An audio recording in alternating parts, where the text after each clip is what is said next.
This might be a surprise, but Bacchus, they're in Kima. Dimitri. Demetrius. He's got people swear by the seasoning and the thing that what Dimitri and Lance do with it. So they're not crawfish all the time, but they have the weekly crawfish specials during the season. Volcano Room has a guy, Joe Amato. Oh, Joe, Chef Joe. Yeah, he's been around for a while. Crazy Yeah, good crawfish. Apparently, his recipes legendary.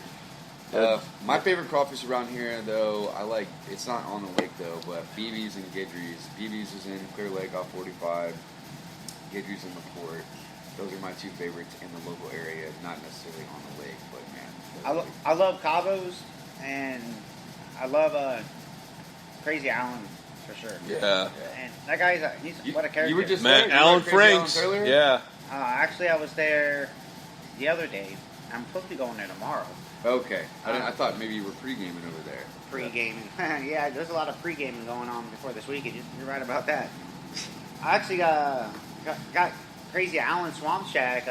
They're actually sponsoring someone to do a crazy jump for them. Awesome. Yeah. Awesome. Tell us about that. So they said, all right, we're going to get someone of the Bay Area, Houston, whether it's a female or male, to jump with me for the cause. Yeah.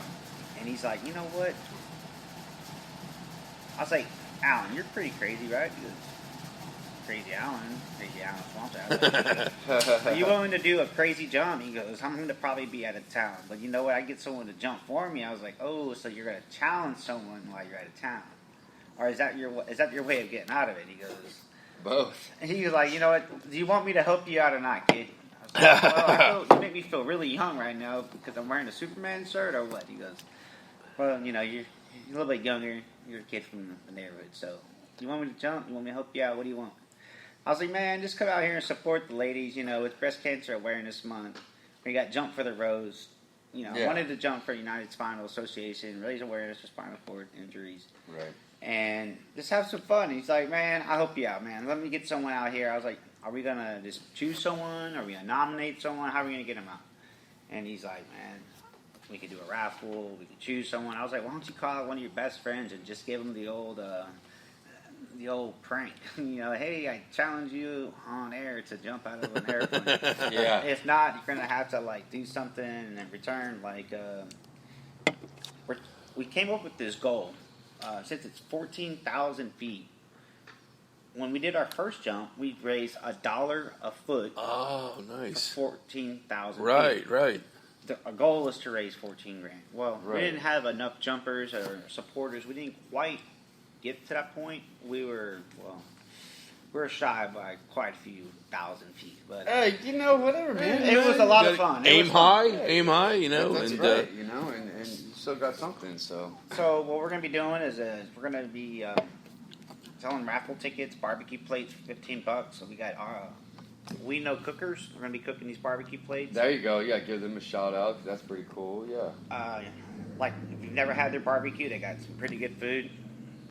They competed in the Pasadena thing, you said? Yes, sir. They had a really cool tent party. Man, the I DJ like a good tent party. Man, those cooking teams. Number one, they always have awesome tent parties, and and also their charitable side is so. There's so many of these barbecue teams that get so involved with charity that they.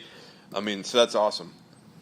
Okay, yes, it is. So, John, I'm telling you, man, you should have been there at the Pasadena cook-off. I should have, yeah. They sang Gary happy birthday and everything. Oh, nice. Well, this was a week or two ago? Well, listen, they were going to cook the briskets for us for my birthday while they were there and just have someone hot shot the food there, and then we're going to have it prepared. And I was like, that sounds pretty cool. I wanted to jump out of a plane for my birthday, and I get, good barbecue. It got rained out, so I was like, you know what? I'm going to the birthday party. I'm going to the tent to go represent with We Know Cookers. I don't know how they got that name. I think they got entered into a cooking challenge, and we're like, what are we going to call ourselves? We're No Cookers. Yeah, that's pretty good. I was wondering, but that makes sense. Yeah, so I was like, okay, I get it. How could you be a cooker if you're not So a cooker? it could be two different no's, right? It could be no as an N-O, or it could be we know. So if you want to... I don't know. Since everybody's kind of on that topic, if you want to go on Facebook, you literally type in we, the word no, and then Cookers with a K, K-O-O. Oh, okay. K-O-C-K-E-R-S. Okay, that works. We know Cookers. They're coming in hot with the barbecue plates. Nice. I'm coming in hot out of that airplane. Oh, man, that barbecue sounds awesome. pretty good right now. I wish they'd sponsor this damn podcast tonight. You know what I mean? Hey, what's up? Now, I'll tell you what. I will not be eating before I jump out of the plane because, I don't want to jinx myself. Yeah, that's probably wise, right? Just like you don't want to eat before you swim. That's probably like part of the eat before skydive. When you sign the waivers you do the checklist the night before. They say don't eat a bunch of barbecue before tomorrow. FYI, I bet you that's a thing. Yeah. Can you imagine like barbecue flying out like 14,000 feet and just splatting on the ground? I mean, that has to feel like the ground wouldn't be a problem. I think splatting on something else is like someone's forehead or something. Right. Someone's forehead. The ground is good. A little ounce of meat could feel like a few pounds, Well, what do they say? Like, if you throw a penny from the Empire State Building and it actually hits somebody, it'll like split them in half. I mean, I've heard that too. I think sorry for the graphic. They're slightly concussed. I don't know if they're splitting. Going back to no, I think they're worse than slightly concussed. Yeah, we're going back to physics. Yeah. Physics is undefeated. Yeah, okay. How much velocity? Yeah. Oh, Lord. Oh, shit. Guys, I have so much Gary's fun come out big-ass skydive adventure. So 2 days, too, right? Saturday and Sunday, you're jumping out of the plane twice. Dude, it's like 3 days from now, bro. You could literally got, 96 hours, dude, and you're fucking jumping, bro. Yeah, I'm going to go do some meditation, go talk to Jesus. Meditation? Ask him, hey, if I'm making the right decisions in life, ask for forgiveness. Of course you are. Make sure... man, you're inspiring others. You're raising money for charity. I think the answer is yes, man. Yeah, I just want to get out of bed and do stuff. Roll around, have a good time, be sociable, create a positive impact in this community. Man, I really like doing outreach. Sounds like you nailed it, bro. No, respect, man. Seriously. Now, it's always a work in progress. I ain't no... Everybody's a work in progress. Guy that especially John. That's true. Yeah, not just kidding. That's my wife will admit. Yeah, she'll confirm that. Pretty bad on this side too. So Jordan, if I jump once, will you jump the second time? Never. Come on, man. Not a chance. Tony Montana, not a chance. So what is it going to take to make you jump? Is it $1? Is it? Apparently more than $1. Yeah, more than $1, man. If somebody wants to raise your $14,000, a euro. If somebody raises your $14,000 a foot thing, what about if someone gave you one? Oh, okay. So I think we just heard it here. If you raise $14,000 with your fundraiser, I think Jordan just said he'll jump, and I'm pretty sure he wasn't expecting that $14,000 to go to him. Hey, you know what? I mean, what? It didn't go to me. We could probably, figure something out. I mean, that's what it took for you to jump out of the plane, but we got to raise it first. Yeah. Someone's at least got to just pay for the jump first, and then maybe we can raise some money. Well, you better go talk to your boy Crazy Alan, because you know what? Alan Franks. Hey, let's. I mean, seriously, Alan Franks is a local service industry Hall of Famer. Restaurant. So I mean, obviously we know him most recently from the Crazy Allens. He is Alan. He was the proprietor of the Seabrook Beach Club back in the day, and of course, the older of us know him as a barback and bartender at Jay Larkin's. Oh God, yeah, which we like love 30 plus years ago. So I mean, the dude has. I mean, there were times where the Seabrook Beach Club sold more beer during the summers than any other venue in the state of Texas.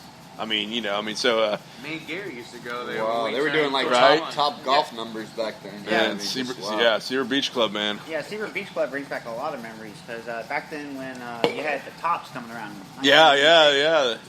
Texas Offshore Power Patrol, Power Squadron. I didn't even get to enjoy those times. I was either too young or I was gone. I was out of Houston from the end of 2005 to 2016, 11 years. Oh, wow, So, you're like, wow, it sounds like this, not the Seabrook Beach Club heyday, but like the end of the days, I did not get to experience. Sherlock's, all of it. Dude, I got to experience Rock Sherlock's, Newton's, the whole, Seabird Beach Club was awesome. They had the volcano, the rock wall, or the waterfall going into the pool. Yep. They had the pool, right? I mean, the scenery. You had all the boats coming in. A bikini girl serving you beer the second you walk in the door. A double decker pier, right? Where you so on the top level that was the Clear Lake Beach Club. You know, so there was two of them. The Clear Lake Beach Club was actually a little bit larger in scale. It's the old Louis on the Lake location. It's what now is, I guess, nothing. I mean, actually, both locations are now nothing. I mean, they're literally cement parking lots. But, I mean, there's quite the service industry history here along the waterfront capital of Texas. Yeah, it really is. But Alan Franks, man, he's been in the middle of it for 30-plus years, man. Yeah, he got some work put in for sure. He was on his new location. I think you featured him when he opened up at Hall. And Well, actually, the very first issue of the scene, actually, going back to 2002, which is a little while ago, when we started the Scene magazine, we picked up checks from a couple key advertisers that were going to advertise actually in the first issue, and one of them, we actually picked up checks before we even had the bank account. Yeah, nice. So one of them was we'll get it worked out later. One of them was Alan Franks of the Seabird Beach Club. The other one was Barry Terrell of Tbone Toms. Oh wow! You know, they literally from day one, and they were on the first cover back in 2002. Wow. Yeah. So was it Tbone Toms back then? Well, actually, okay. So they were Tbone Toms. Now the cover that Barry was on, I don't know if you all know the venue across the Baytown Bridge. That really beautiful venue that was Ninfa's. It was a lot of different things, but it was the Boardwalk Grill. So that's what Barry was promoting. You know, he had T-Bones also, and they were an advertiser in the Scene, the first issue. But the cover story on the front was about the Boardwalk Grill. The back was about the Seabird Beach Club. Wow. Yeah. So interesting. Where's this Boardwalk Grill? It's when you go over the Fred Hartman Bridge. It's right there to the right. Oh, where the marina is. Really attractive. I don't know what it's called now. It's been a couple different venues since. It was Ninfa's for a while. I didn't know that was Ninfa's. I know, on right? The water like that? Yeah, wow, right. That was when it opened back in the day. Yeah, that was the first spot. God, then it was the Boardwalk Grill. Then it's been there's a club that I did business with. A couple of different nightclubs for a while. Yeah, literally nightclubs over there. That's interesting. Jordan, you need to go do a little flyby on Surf Houston over there. I actually been over there, not on the boards, but I walked my dog over there like a month ago, and I drive through about every 6 months just to scope it out. Yeah. I don't know like the long history of the marine and all that, but it's a really beautiful building, and they're in a primetime spot. I mean, they're. Is that like a wedding venue place? It might be now. I mean, it would work for that, right? Yeah. I remember back in the day when Barry took it over from Ninfa's, he had a sliding scale. It was lease from the city, I believe, actually, and it was a sliding scale lease where it got more and more. Like 3 years later, it was going to be like 4 times as much as it was the first couple of months, right? I mean, but I mean, it's a really awesome venue. Great view of the bridge. I've never been inside, but I have been in the parking lot. I'm trying to think what. I think there's one venue that definitely had Tiki in the name, Tiki Bar something. Baytown Tiki Bar. I'm not sure what it's called now. Crazy to think that place has probably only been there, 15, 16 years, and it's like been like all these. I'd say about 20 years. Okay. Yeah. Because like I said. 19 years ago, it was Boardwalk Grill. So, sure. And it was Ninfa's before that, so probably a little bit more than 20 years. Wow. Yeah. Yeah, it's definitely local service industry historian. I guess that would be me. Yeah. I guess for what that's worth, which is not much. True. Yeah. But I can tell stories. You do know I keep my ear to the ground, but I've learned so much from you, man. Just the different scoop on different places, and I absolutely love it. We've talked about how much we love kicking off with each other and different things like that. I mean, I like that old. I like the history, the scoop, who was involved, and I love stuff like that. So. Yeah. No, it's John's got all man, the knowledge. Yeah. The wife texted me. She was at some meeting, and they're trying to remember, which what all the spots where now Texas Huddle is. Oh, man. So and I was able to say, Kavanaugh's, Johnny Tamales. It was Bombshells. Yeah, Bombshells for sure. It was something before that. I mean, but it's crazy. Yeah. The 80s club. Right. Yeah. Studio 80s. Yeah. They were a client. I mean, every one of those was a client of mine for a little while at some point. Except for Kavanaugh's was before the scene, but yeah. And speaking of right there, it used to be Big Texas. Now it's Rowdy's. That's what's going down on a Wednesday. Right. Yeah, well, they've always